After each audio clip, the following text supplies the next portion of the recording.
Today we'll discuss one twin debut which changed the course of history for Indian cricket. Let's find out more.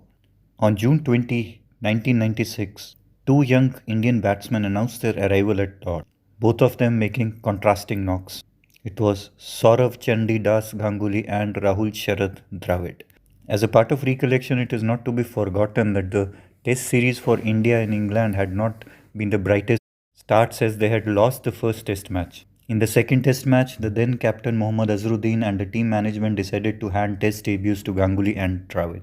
Ganguly's selection specifically was criticized a lot at that time as he was considered to be temperamental in nature. However, rest as they say was history. Azharuddin had won the toss and opted to bowl first. With a slight greenish tinge on the wicket, his call was properly justified by Venkatesh Prasad, who claimed a 5-wicket haul, and the hosts were bundled out for 344 only. However, India were also in trouble. Vikram Rathod, the opener at that time, was back in pavilion with the score reading 25, and that brought Ganguly to the crease. He was a bit lucky initially, but once he settled down, the man known as the king of offside played quite a few delectable cover drives to stamp his authority. He had put up a 64-run partnership with Sachin Tendulkar for the third wicket, but it was probably his 94-run partnership with Dravid for the sixth wicket that kept India in the game. Surprisingly enough, Dravid came in at number 7 in that test match, and the score read 202 for 5 at that time, when he was left with was the tail. He was rock solid in his defense but hardly let go of any opportunity to score runs if the ball was pitched on the middle and leg.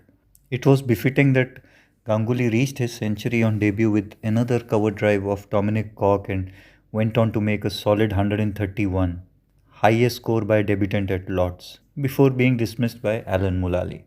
Dravid, however, on the other end was continuing to frustrate the hosts and added valuable runs with his Karnataka teammates Anil Kumble and Javagal Shirna to take India beyond the 400-run mark. He, however, fell 4 runs short of his century when he edged a Chris Lewis delivery to wicketkeeper Jack Russell.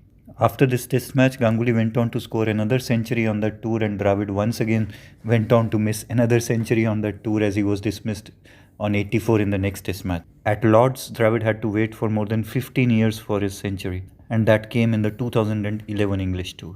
However, those two innings in 1996 definitely laid the foundation for the turnaround for Indian cricket. Both Ganguly and Dravid went on to be the mainstays of India's batting, of course along with Tendulkar and Lakshman. Both of them also went on to become superb captains as well. They put together many memorable partnerships both in test matches and one-day internationals. The only thing is that while Ganguly has been given a lot of credit, Dravid, for his due, does not receive the credit that is actually due for him. Rest, as they say, is history. Keep posted for more.